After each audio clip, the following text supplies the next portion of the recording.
enregistré 20 cas. Mais aujourd'hui, c'est 3 cas. Vous dites que c'est toujours gérable? Oui, si l'on s'en tient aux propos du professeur Sedi, qui dans une interview parue ce vendredi passé, disait simplement que si on reste dans la fourchette des centaines, mais si on atteint les milliers de cas, ça ne serait plus gérable. Parce que le pays n'a pas ces moyens-là, n'est-ce pas, de faire face, disons, à la pandémie à ce moment-là. Deuxièmement, c'est vrai, aujourd'hui on peut se féliciter qu'il y a moins de cas, mais moi, la situation reste préoccupante dans la mesure où c'est la transmission communautaire, n'est-ce pas, qui pose problème. Parce que le porteur du virus ne sait même pas qu'il est porteur du virus. Et les personnes contaminées, n'est-ce pas, montent en flèche à partir de ce moment-là. Donc, ce qu'il faut dire, c'est que, c'est vrai, le président de la République a pris des mesures. Ces mesures, on voit sur le terrain certains, disons, qui sont exécutés. Mais il faut dire simplement que le comportement des Sénégalais, et regardez bien simplement au niveau du transport public, les cars rapides, jusqu'à présent, j'ai dit bien jusqu'à présent, les cars rapides, disons, ne respectent pas la loi, ce qu'on leur a demandé de faire, y compris même, n'est-ce pas, les Tata. Parce que on a dit que ces transports publics devaient prendre la moitié, mais vous allez voir maintenant, toutes les places sont assises. Toutes les places assises sont occupées, alors qu'en réalité, on avait dit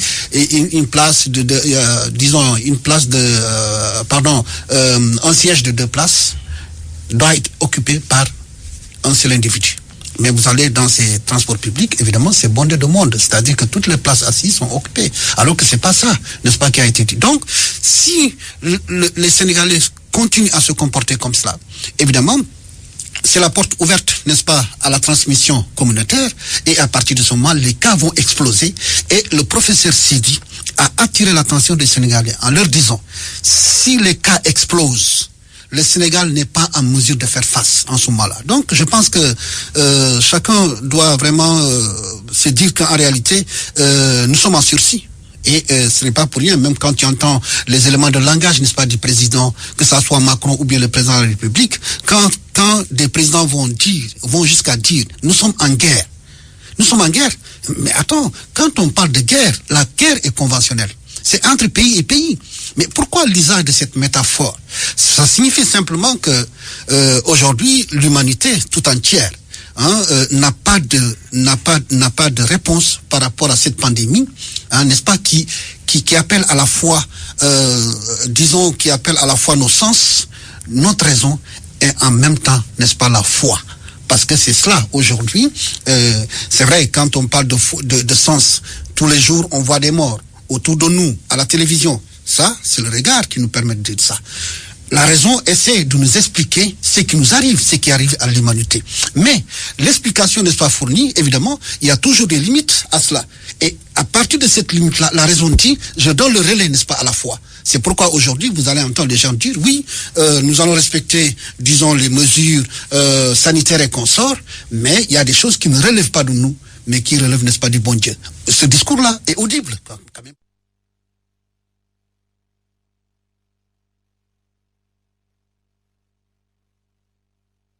En plan de contingence, couvre-feu, état d'urgence, entre autres mesures. Est-ce que vous pensez que l'ensemble de ces mesures sont à la hauteur de la gravité de la situation? Pabès, il faut d'abord convenir d'une chose. La situation est très grave. Quand la situation est très grave, le premier critère qui prouve que la situation est très grave, c'est les chiffres qui chaque jour nous sont fournis par le ministère de la Santé. Derrière ces chiffres, il faut voir d'abord que le Covid-19 est une réalité, c'est pas de la fiction. Deuxièmement, il faut voir derrière ces chiffres que c'est des gens comme vous et moi qui en sommes atteints. Il faut voir derrière ces chiffres que sur une population donnée, nous avons des personnes porteurs asymptomatiques et d'autres qui sont porteurs positifs. derrière ces chiffres, il faut voir que nous sommes dans une situation où les comportements sont en jeu. Il faut voir derrière ces chiffres que nous sommes devant une réelle situation de santé publique. Quand nous sommes devant une situation de santé publique du genre, il y a évidemment des acteurs clés. Ces acteurs clés, vous avez le personnel soignant qui joue merveilleusement bien sa partie, mais qui nous a dit, attention, arrivé à une certaine limite, je ne pourrai plus tenir. Cela se comprend. Mais il y a parmi ces acteurs l'autorité suprême, les gouvernants, qui ont pris le taureau par les cornes, qui ont décrété un certain nombre de mesures édictées par ce personnel soignant, ce personnel expert, technique. Mais il y a les populations. Au sein des populations, vous avez plusieurs segments. Vous avez dans ces populations ceux qui croient que le Covid-19 est une réalité existe et qui respectent scrupuleusement les mesures barrières édictées. Mais vous avez parmi ces mêmes populations ceux qui y croient mais qui n'appliquent aucune mesure. Et vous avez une autre catégorie de population qui n'y croient pas et qui n'appliquent rien du tout. Le problème fondamental se situe entre ces deux catégories de personnes. Ceux qui y croient, qui n'appliquent pas, ceux qui n'y croient pas du tout. Parce que si aujourd'hui nous avons encore des cas, et a fortiori des cas communautaires, il faut les chercher dans ces catégories de cas. Et voilà aujourd'hui la situation où nous en sommes. Ce qui veut dire... Ça va être difficile alors. Ça va être très difficile. Il y a un sous-ensemble de cas également parmi ces populations. Parce que vous avez des gens qui sont déjà malades, d'autres types de pathologies, qui ont leur défense immunitaire amoindrie, qu'il faut protéger. Parce que ces gens ne sauront pas résister à une double infection. Vous avez parmi eux, pour ne pas les stigmatiser, pour ne pas les citer, vous avez des personnes HIV. Vous avez des personnes souffrant de diabète. Vous avez des personnes qui ont déjà des problèmes respiratoires. Vous avez des problèmes qui souffrent d'insuffisance rénale. Voilà encore des sous-ensembles de personnes qu'il faut davantage protéger. C'est donc vous dire que si nous voulons gagner ce combat, ce n'est pas seulement aux médecins qu'il convient de se battre sur le terrain, mais la communauté doit s'engager. Mais pour que la communauté s'engage et gagne ce combat, il y a d'abord cet engagement individuel d'abord et cet engagement collectif ensuite. Il faut que chaque Sénégalais accepte de changer son comportement. En termes de santé publique, quand il y a des situations du genre, la meilleure manière de mettre fin à la propagation du virus, c'est le changement de comportement. Et c'est à ce niveau où nous avons énormément de problèmes. J'ai l'habitude de dire souvent, quand je suis en Afrique, j'ai comme l'impression que l'Africain est suicidaire face à la maladie. Le comportement de l'Africain ne se comprend pas. On vous dit évitez telle maladie, évitez, adoptez les mesures barrières. C'est le jour où vous allez dire à un Africain, adoptez telle mesure, c'est ce jour-là qu'il va adopter les contre-mesures. Et l'on se demande justement, est-ce qu'en réalité, nous voulons préserver ce que nous appelons notre capital santé. Aujourd'hui en Afrique, nous avions dit au lendemain de la dévaluation du franc CFA que l'Afrique devrait s'orienter vers la médecine préventive au lieu de s'attaquer à une médecine curative qui va coûter plus cher et que nos États n'ont pas les moyens de faire face. Est-ce que vous nous à travers ce que vous dites, est-ce que vous nous semblez donner raison à Jean-Paul Mirand, le médecin français qui plaide pour l'expérimentation du vaccin BCG en Afrique? Parce qu'au-delà de ces propos condamnables, il y a également le problème de la santé publique en Afrique qui est sous-financée, faut le dire. L'Afrique n'a pas besoin d'essais vaccinaux. L'Afrique a besoin de pousser ses enfants à changer de comportement. Pabès, c'est en Afrique seulement que la maladie n'est pas amenée à l'hôpital, mais c'est l'inverse qui se passe dans nos pays. On n'a pas de réflexe préventif en Afrique. Qu'est-ce qui se passe? Souvent, au lieu d'aller voir le médecin, parce qu'on a l'écoute de son corps, on attend d'être réellement malade, de ne pouvoir plus rien faire, que vos parents vous prennent, vous amènent à l'hôpital. Donc, au lieu d'amener la maladie à l'hôpital, c'est la maladie qui vous amène à l'hôpital. Voilà le profil de l'Africain. Ce qu'il nous faut aujourd'hui, c'est d'arriver à inculquer en chaque Africain le réflexe d'abord d'écouter son corps, le réflexe de savoir qu'est-ce qui peut porter entrave à sa bonne santé ou qu'est-ce qui ne va pas porter entrave à sa bonne santé. Et je pense que c'est de cela dont l'Afrique a besoin. Nous n'avons pas besoin de grands plateaux.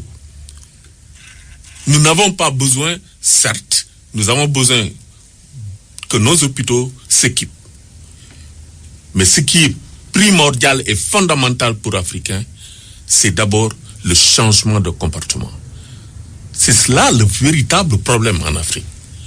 Ce que nous osons faire en Afrique, je suis désolé, quand vous allez en Europe, le plus petit citoyen n'ose pas le faire parce qu'il a déjà des réflexes d'éviter certaines situations qui peuvent être dommageables pour sa santé. Mais Bakary, Hassan Touré l'a évoqué tantôt, ces catégories de personnes qui ne croient pas à la réalité de la maladie. Mais comment les amener à croire? Qui doit impulser, selon vous, ce changement dont il a parlé? C'est l'État, à travers les forces de l'ordre, à travers les forces de sécurité. Mais est-ce qu'on peut contraindre quelqu'un à croire? Si, en réalité, on ne peut pas contraindre quelqu'un, ça c'est encore un débat philosophique, on ne peut pas contraindre quelqu'un à croire. Par contre, on peut contraindre quelqu'un à faire quelque chose. De quoi il est question ici? Il est question, comme l'a dit, n'est-ce pas, M. Touré, il est question de changement de comportement. Je vous ai parlé du transport public là. Mais le problème ce qui se pose, c'est que j'ai l'impression que nos forces de l'ordre mettent beaucoup plus l'accent sur le couvre-feu de 20h, n'est-ce pas, à 6h du matin. Mais la journée, il y a presque personne. Pourquoi je vous l'ai dit? Voilà, quelqu'un qui quitte les parcelles Zassini jusqu'à, disons, à l'université, mais vous ne verrez personne, vous ne verrez aucun élément de force de l'ordre. Or, normalement, ces éléments-là devaient pouvoir aider, n'est-ce pas, disons, le chef de l'État dans l'application des mesures. Quand on voit, par exemple, un transport public qui ne respecte pas le nombre, n'est-ce pas, édicté par la loi, en ce moment, évidemment, on fait descendre tout le monde. Au début, n'est-ce pas, on avait commencé à le faire, mais après, il y a des relâchements. Je pense qu'on doit aller dans ce sens-là, contraindre ces gens-là vraiment à se comporter vraiment pour ne pas être des vecteurs, n'est-ce pas, de la maladie, parce que on n'est plus dans la notion de croyance. Non, ici vraiment carrément nous sommes dans les faits. Et les faits, c'est quoi? C'est comment les populations se comportent pour faire face vraiment à cette maladie.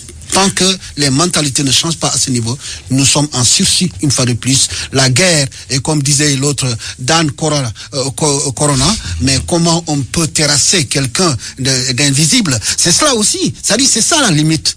Dan Corona, nous sommes en guerre contre. Tous ces éléments de langage prouvent que, quelque part aujourd'hui, nous n'avons pas les moyens suffisants pour faire face à cette pandémie. Mais quand même, il y a quelque chose qui relève de nous, c'est le comportement individuel. Très bien. Hassan Touré, c'est dans ce contexte de pandémie du Covid-19 que le Sénégal a célébré hier les 60 ans de son indépendance. Le président de la République a annoncé à cette occasion une batterie de mesures, mais nous nous arrêtons sur les mesures sociales. Pensez-vous que elles sont suffisantes, ces mesures annoncées par le chef de l'État? Je pense que ça peut contribuer à aider dans ce qu'aujourd'hui nous avons comme problème par rapport à cet invite que nous faisons aux populations de rester chez eux. On nous a souvent dit, oui, vous nous demandez de nous confiner chez nous, mais il nous faut manger. Il nous faut trouver quelque chose à mettre sous la dent. C'est vrai. Mais je vais répondre autrement à ceux-là. Le président a fait ce qu'il faut faire en tant qu'autorité, en tant que chef de guerre. Mais je rappelle à ces gens une certaine réalité. Quand vous êtes malade, vous allez à l'hôpital. Nous avons nos us et coutumes en Afrique, au Sénégal particulièrement. Mais dès que vous êtes atteint de Covid-19, vous allez à l'hôpital, vous ne verrez personne des membres de votre famille devant vous. Parce que, à part le personnel soignant équipé en la circonstance, qui est devant vous et vous donne les médicaments, qui font le suivi médical, vous ne verrez pas un seul membre de votre famille parce que vous êtes en situation exceptionnelle. Quand vous perdez la vie, c'est encore pire. Vos parents n'auront pas accès à votre corps.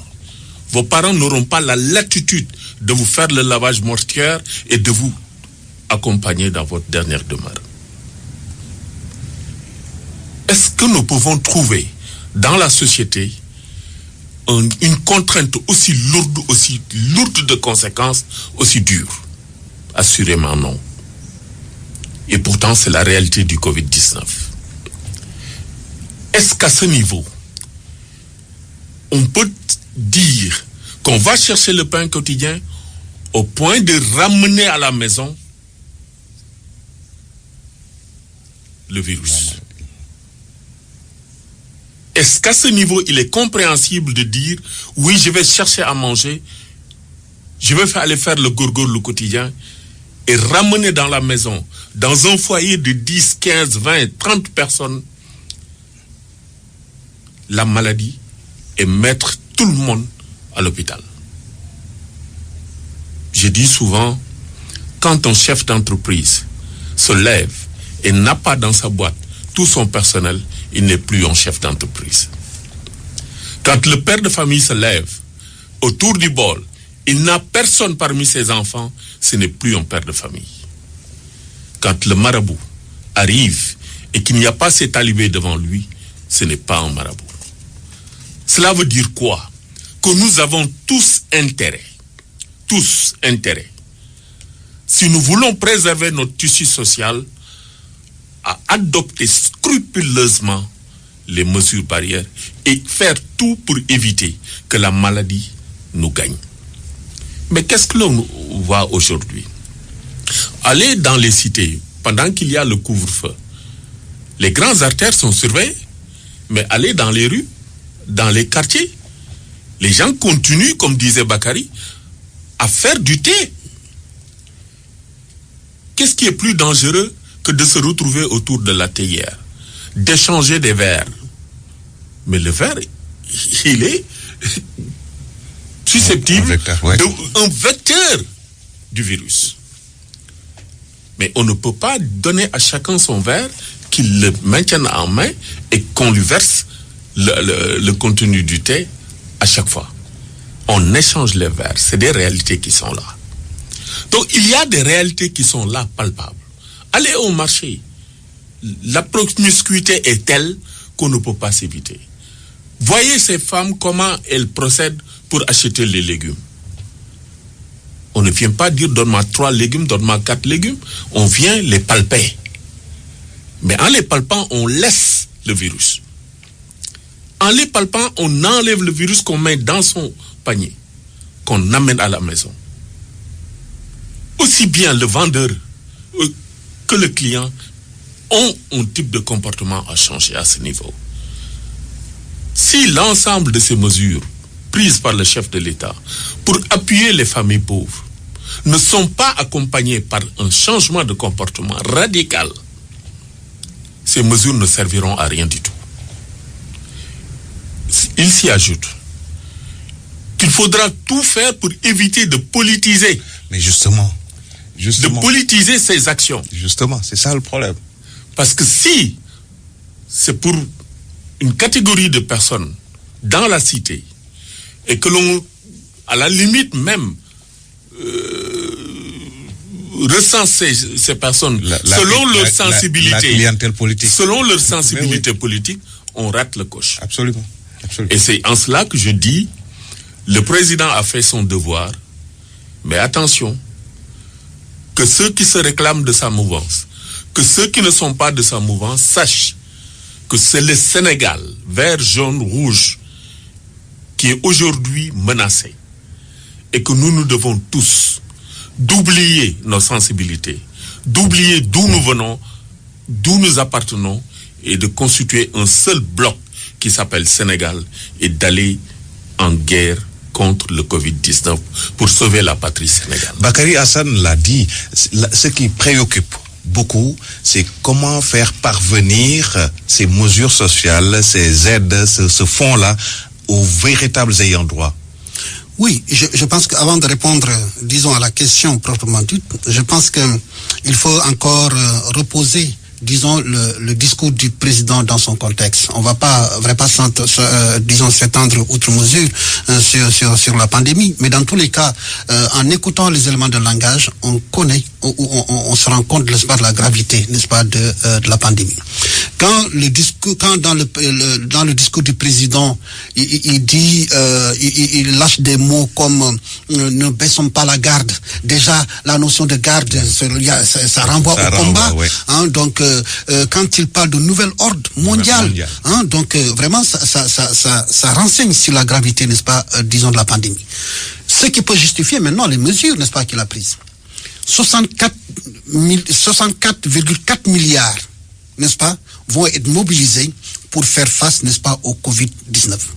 Ok, donc c'est voilà une enveloppe de 18,5 milliards, c'est-à-dire qu'à la fois l'électricité qui est de 15,5% et disons l'eau qui est de 3%, 3%, donc 3 milliards, donc le tout donne disons fait 18 milliards,5. Donc c'est des mesures sanitaires, très bien. Mais vous avez posé la question. Comment se fera la clé de répartition? Et là, pour répondre à votre question, je suis allé voir vraiment une étude, n'est-ce pas, de l'agence des statistiques, l'ANSD, une étude intitulée « Le Sénégal, à l'écoute du Sénégal de 2014 », qui a été réalisée à la fois par l'ANSD et, disons, la Banque mondiale. Mais les chiffres sont effarants. C'est-à-dire que quand on vous dit que dans ces pays, plus de la moitié, n'est-ce pas, des populations, n'est-ce pas, est pauvre. En réalité, on a parlé, n'est-ce pas, dans l'étude, de 56,5% des ménages, n'est-ce pas, qui se disent pauvres. Et parmi celles-ci, 44,7%, hein, disons, 47,7% se disent très pauvres. C'est-à-dire qu'entre la pauvreté et le seuil, disons, voilà donc, et au niveau de Dakar même, vous avez 38,2%, n'est-ce pas, des ménages qui vivent dans la pauvreté. Maintenant, il y a une disparité entre la ville, n'est-ce pas, et la campagne. Au niveau vraiment de la campagne, nous sommes à 69%, n'est-ce pas, de ménages qui se disent pauvres. Et parmi ces ménages-là, toujours dans la campagne, 53,2%, n'est-ce pas, se disent très pauvres. Donc, pour conclure, que pour moi, la situation est tellement grave que je me pose la question comment l'État doit s'y prendre. Si j'ai un conseil à donner, ce n'est pas se fier, comme je l'entends certains politiciens, n'est-ce pas, disons, donner leur avis sur la question, parce qu'il parle vraiment des bourses familiales. Ce fichier est un fichier corrompu par la politique politicienne. Parce que il y a des Sénégalais qui avaient droit vraiment à cette bourse familiale, mais qui n'ont pas eu 2 ans qui ont été mis de côté parce que simplement ils ne sont pas du même bord politique, n'est-ce pas, que la mouvance présidentielle. Donc pour moi, de mon point de vue, le fichier concernant les bourses familiales ne doit pas être la référence, n'est-ce pas, pour distribuer les vivres. Voilà. Au contraire, ce sont ces études-là. On doit se baser sur les enquêtes, n'est-ce pas, de l'ANSD, de l'agence de la statistique, pour pouvoir vraiment procéder, disons, à la distribution vraiment des vivres. Donc, pour moi, une fois de plus, quand vous avez des autorités ou certaines d'entre elles qui ne pensent jamais à la génération, mais qui pensent à la prochaine élection, on peut se demander. D'ailleurs, même, je pense qu'on va en venir avec la loi d'habilitation et consorts, tous les pouvoirs qu'on a donnés. Voilà. Donc, on peut se demander, voilà quoi. Est-ce que les choses se passeront comme il se doit, de manière à ce que l'aide vraiment parvienne à ceux qui en ont vraiment droit? Et là, je pense que chaque Sénégalais doit être sa propre sentinelle. Aussi bien, vraiment, les médias, que ça soit dans les régions ou à Dakar, ils doivent surveiller vraiment quand et comment, disons, cette aide a été répartie, c'est-à-dire que l'aide alimentaire est parvenue, disons, aux familles. Moi, je dis une fois de plus, d'abord, je suis même pas, je disais que c'est bien la mesure salutaire, 64,4 milliards de francs vraiment pour faire face au Covid-19, mais de mon point de vue, on aurait dû augmenter cette enveloppe encore. On aurait dû augmenter cette enveloppe. Pour moi, aujourd'hui, le Sénégal doit aller vers un dépistage massif. C'est le dépistage massif, de mon point de vue, qui peut faire face vraiment à la transmission communautaire. Mais oui, vous me direz. Moins aussi, bon, mais justement, mais on va dégager une enveloppe de 100 milliards de francs. 100 milliards de francs. Mais dans cette enveloppe, ils ne prennent que 64,4 milliards consacrés vraiment au Covid-19. Je pense qu'on doit mettre l'accent sur cela. Vraiment, d'abord, les structures qui font ces tests, on doit les démultiplier. Aujourd'hui, vous n'avez que et Pasteur. Et bon, on nous annonce que Ziguinchor aura son truc, mais moi, je souhaite que chaque région ait vraiment son centre de dépistage.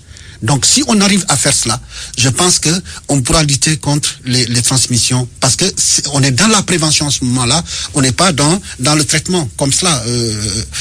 Attendre que les cas suspects, et ensuite parmi ces cas suspects voir quels sont les cas positifs. Non, je pense pas que c'est comme cela qu'on va arriver à bout du Covid-19. Un pays comme l'Allemagne l'a fait, mais l'Allemagne n'est pas le Sénégal. Ah, mais bien sûr, mais je dis une fois de plus, mais attends, le problème dans nos pays africains, c'est quoi? Ce n'est pas qu'il n'y a pas les moyens. Les moyens qu'il y a, souvent sont détournés par des personnes. C'est ça la vérité. C'est-à-dire aujourd'hui, sur 1000 milliards, c'est là où on devait voir les ambitions de nos politiques par rapport à la politique sanitaire. C'est-à-dire, moi, oui, si vraiment ils avaient de l'ambition, dire que sur l'enveloppe de 1000 milliards, qu'on puisse au moins de 200 milliards vraiment pour faire face au Covid-19. Donc, acheter du matériel, mettre en place des structures sanitaires, donc par-ci par-là, mais on va attendre que les choses vraiment deviennent ingérables pour pouvoir agir, et en ce moment-là, ça serait trop tard. Le dépistage massif à Saint-Touré, est-ce que c'est possible, c'est adapté pour le Sénégal? Disons que on en parle de plus en plus, et les experts se préparent pour en tout cas renforcer les moyens de dépistage. Au départ, il n'y avait que l'Institut Pasteur pour procéder à ces examens sérologiques. Aujourd'hui, en plus de l'Institut Pasteur, nous avons l'IRSS. Il y a, à partir de la semaine prochaine, des tests rapides qui certainement vont être mis en place et déployés. Cela veut dire quoi? Qu'on va accroître le nombre de cas testés. Ce qui en soi n'est pas mal. N'oublions pas que nous avions un nombre de près de 2000 et quelques personnes qui étaient des personnes contacts, des personnes à haut risque, qu'il fallait d'abord diagnostiquer pour voir s'ils sont positifs ou pas. La grande bataille se situe d'abord là. Nous avons des contrôlés positifs qui ont eu des contacts et il fallait tout faire pour endiguer ces contacts et éviter qu'ils aient à propager davantage. Ce qui a été fait et qui est en soi un élément salutaire. Aujourd'hui, dans ce lot, de plus en plus, certains reviennent négatifs, Dieu merci. Mais il en reste encore. Si nous arrivons à terminer ce lot de personnes contacts à haut risque de premier degré et que ces gens reviennent quasiment tous négatifs, ou en tout cas à des degrés moindres, c'est déjà un pari de gagner. On peut très vite atteindre le pic. Tant que nous n'aurons pas atteint ce pic, qui nous permet de savoir que nous sommes arrivés à un stade ultime, maintenant on se bat pour décroître, prendre en charge les malades, les sauver et arriver à un moment où il n'y aura plus qu'un seul cas de Covid-19 dans notre pays.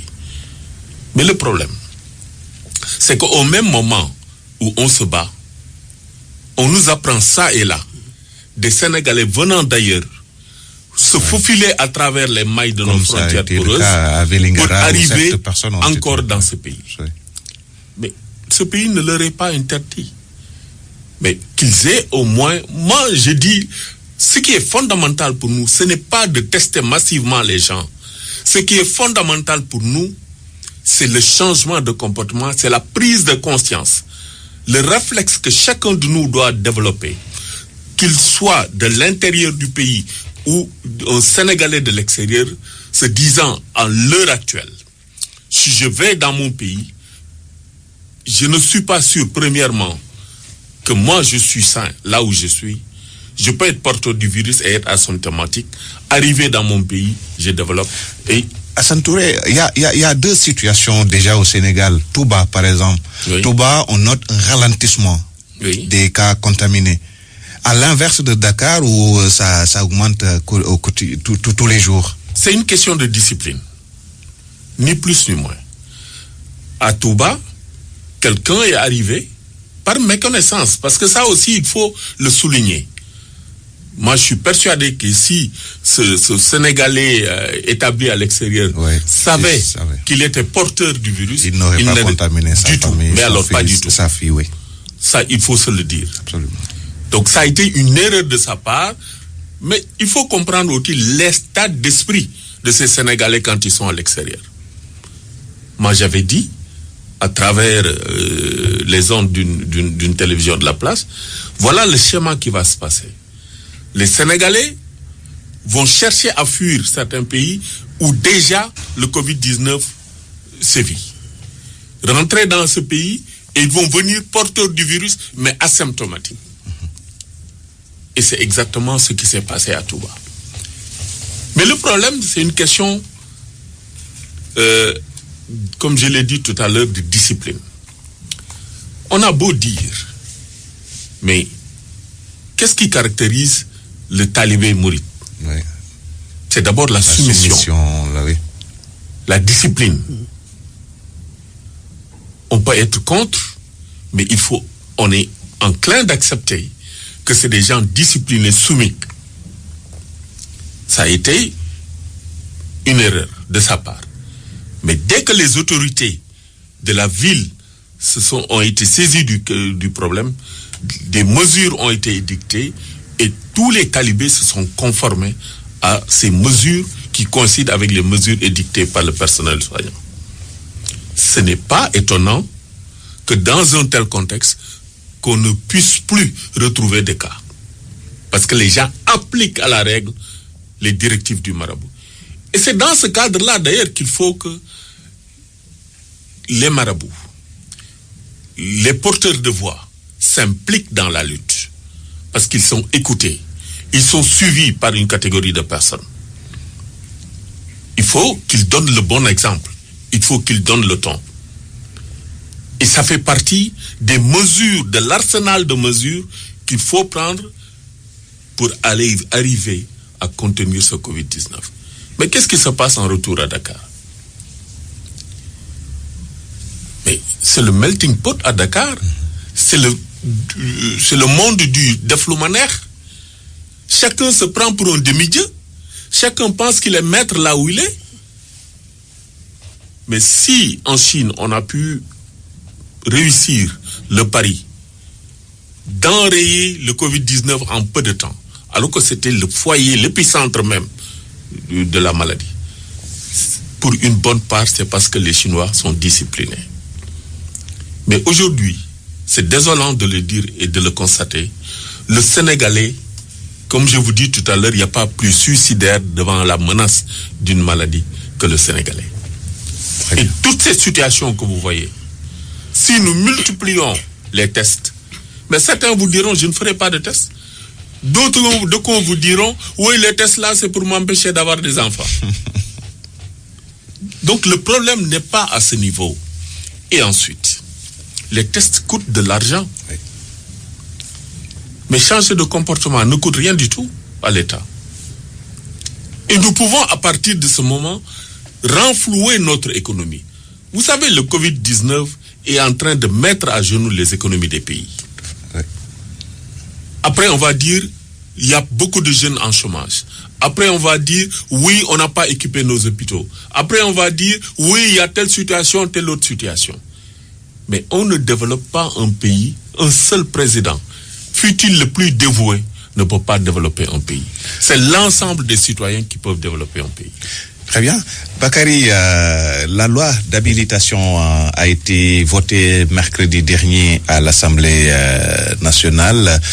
Et certains disent que Macky Sall s'est octroyé trop de pouvoir. Oui, la loi d'habilitation, c'est vrai, donne la possibilité maintenant au président de la République de prendre des ordonnances pour tout ce qui relève, n'est-ce pas, de la loi. Déjà, le libellé en question prouve que, de mon point de vue, évidemment, c'est excessif. Deuxièmement, l'amendement, n'est-ce pas, du garde des Sceaux, vraiment était quelque chose d'incompréhensible. À la limite même, je ne sais pas pourquoi vraiment le garde des Sceaux a eu cette inspiration. Dans le texte, n'est-ce pas, qu'il a voulu proposer. Au final, mais quand même, il faut le dire. Il faut le dire, parce que simplement, la société civile, l'opinion commençait vraiment à en parler, c'est pourquoi ils ont retiré. Mais pourquoi lui-même a pu vraiment nous proposer ce libellé-là, où il parle de tous ordres juridiques. Non, attends, vraiment, c'est extraordinaire. C'est-à-dire que si cette loi passait, on aurait fait vraiment du président de la République un léviathan, dont parlait Hobbes, n'est-ce pas? Ce léviathan qui avait le droit de vie ou de mort, n'est-ce pas, sur ce sujet. Non, heureusement, et même cela d'ailleurs. C'est-à-dire, même quand ils ont enlevé cela, pour moi, le texte n'est pas clair. C'est-à-dire qu'on dit qu'on donne les pleins pouvoirs au chef de l'État pour gérer les questions d'ordre économique, d'ordre sanitaire, d'ordre sécuritaire, mais voilà quoi, donc sans aucune lisibilité. Je veux dire, c'est vrai que il a décidé qu'il va mettre en place un comité de pilotage. Certainement, ce comité de pilotage va nous proposer un plan vraiment avec un chronogramme vraiment très très clair. Parce que si c'est pas le cas, ça veut dire qu'il y a un problème à ce niveau-là. Donc, moi, je comprends évidemment l'attitude de certains opposants, n'est-ce pas, qui ont refusé carrément de voter, d'abord de participer même au vote de la loi, parce que la loi même a été, de mon point de vue, vraiment violée.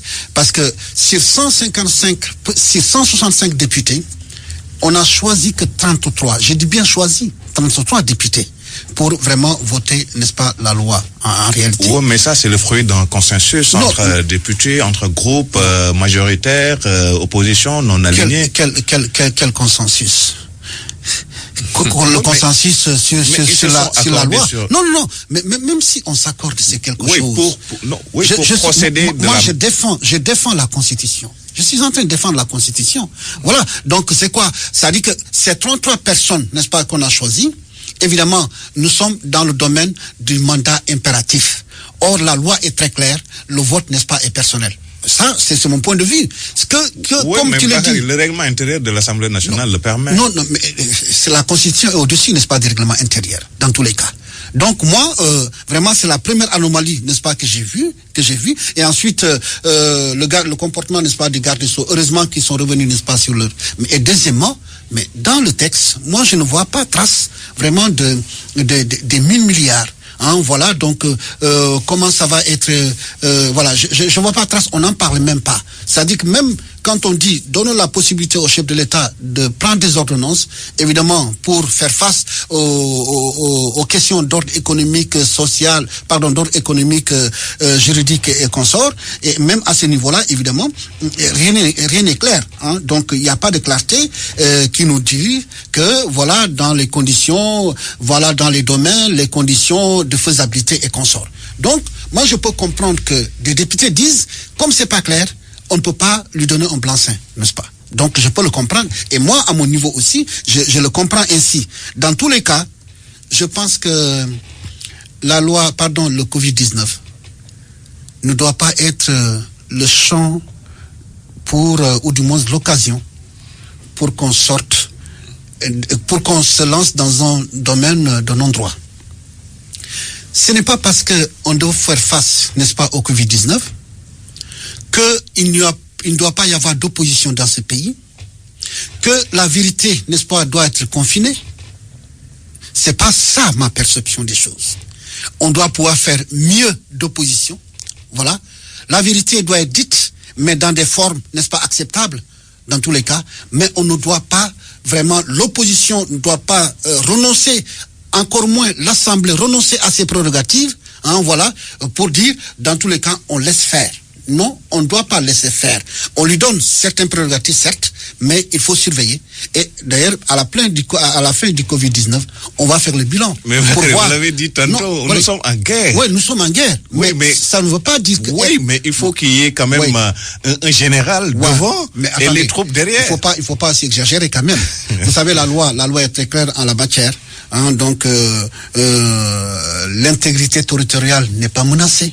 Voilà, parce que ça, il faut aller voir la Constitution, ce qu'a dit la Constitution. L'intégrité territoriale n'est pas menacée, donc les pouvoirs ne sont pas... Donc nous sommes en guerre, je dis que c'est une métaphore. Mais beaucoup d'États actuellement sont à terre. Oui, d'accord, mais en réalité, nous sommes dans le domaine de la métaphore.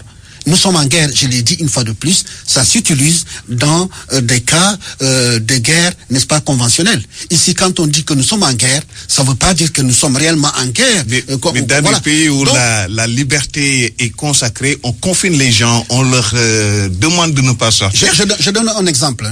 Aux États-Unis, là, au Sénat, les républicains, n'est-ce pas, et les démocrates, allez en France aussi, au niveau du Sénat, ça fait l'objet d'une discussion.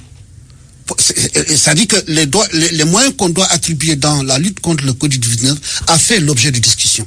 Au Sénat, au moins, c'est une dizaine de jours. Aux États-Unis.